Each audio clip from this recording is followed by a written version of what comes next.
You have read the title. You are here to see why my deck is 100% synergy. I'll tell you why. Now, as we all know that you need at least one win condition in your deck. Two helps out a lot. But in my deck, there is no win condition. See, that's because I feel like every single card is there to support each other. You see, Prince and Lumberjack, they work really well together. That's because Lumberjack, if the Lumberjack dies, my Prince gets so much boost, and at the same time, the damage output for both of them is immense. It's one of the highest things ever.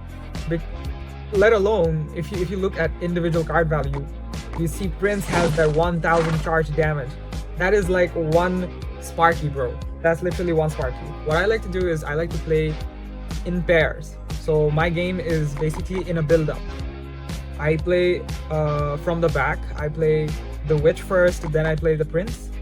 And I like to pair the Prince with a lot of cards. Sometimes I'll pair it with the Witch, sometimes I'll pair it with the Lumberjack.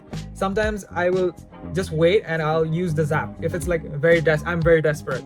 They'll say like, you already have a cannon, why do you need two spells? That's using up an extra space, extra slot for a card.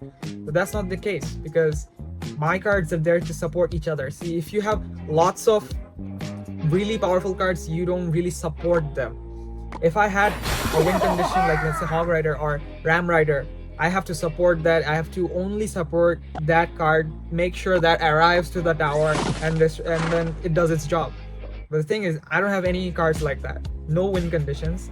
They do their job and they help each other out really well. So you might be wondering, like, I understand Lumberjack Cannon, Mega Knight as well. It's all good. What is Dart Goblin doing there? You see, in the previous video, I said Dart Goblin is my GOAT, and I stand by that. That's because I hear most people say like, why don't you use the Miner? Miner is like the most OP card in the game.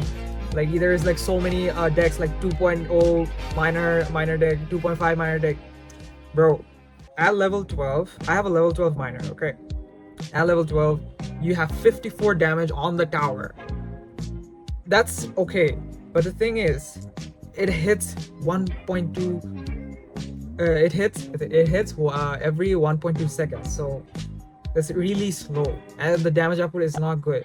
At the meantime, but on the other side, you have Dart Goblin, whose range damage, no damage fall off to any, no variety, no nothing.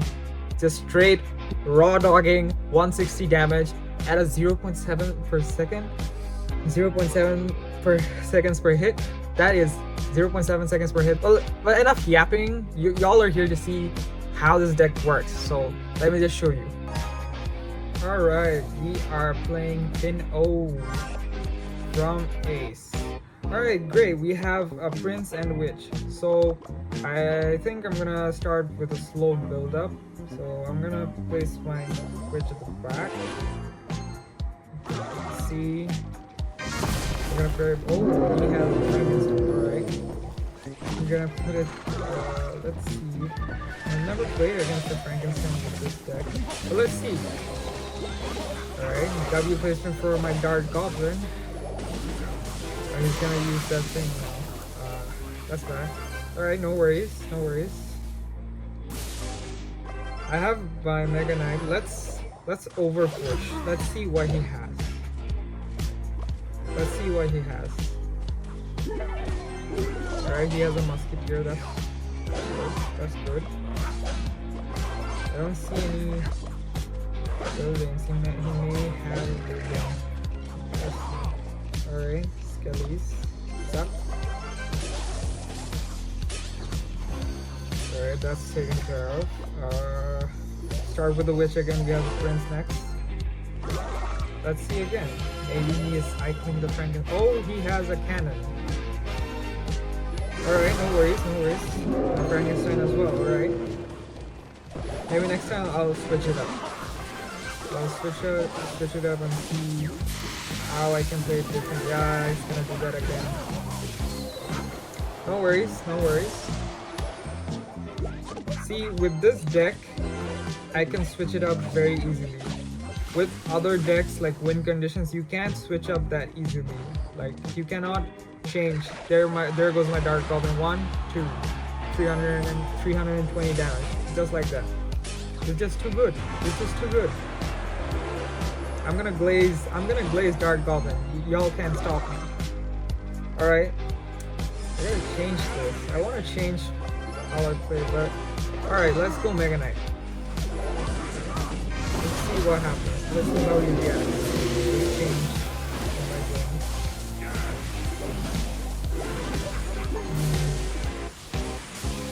Nah, he's not gonna jump, is he? Yeah, alright. No worries. Dark Goblin is gonna trade with Frankie Boy with a W placement on the Witch. Alright, now we're gonna pair Lumberjack with Strength. Let's see. So he has an Evo cannon. No worries. I also have an Evo cannon. There goes like he couldn't get it off. Never mind. No worries. Going to overtime. Come on. Alright. Splash damage. My Witch is doing the splash damage. She's doing the bulk of the damage. Now we're gonna place that. We're gonna over push. We're gonna pair the Mega Knight with the Witch. We're gonna place the Dark Goblin at the back. We're gonna place the Prince. See how he handles this push. The triple gold push. With the skellies. I'm gonna place the cannon just in case what do we call that? Just in case we throw. That's the word,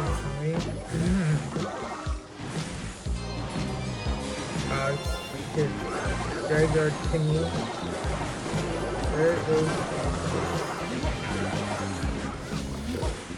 struggling with the defense, but no worries. There's my push. There is his cannon, but I'm gonna counter that with my cannon.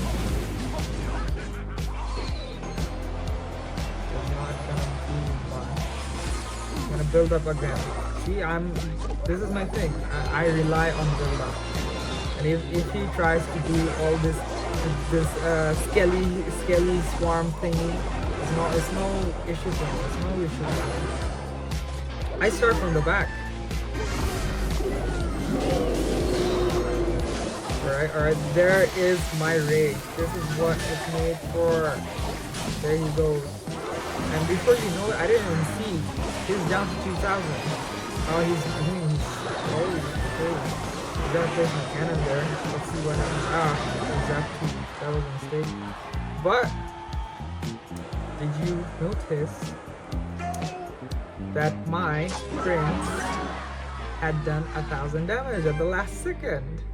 This proves that my deck is actually one of the best decks in Clash Royale. Feel free to try this deck out, guys. Please, I beg you, please try this deck out. I'll be back on day 3. Please like and subscribe. I'll see you all in the next video. Bye bye.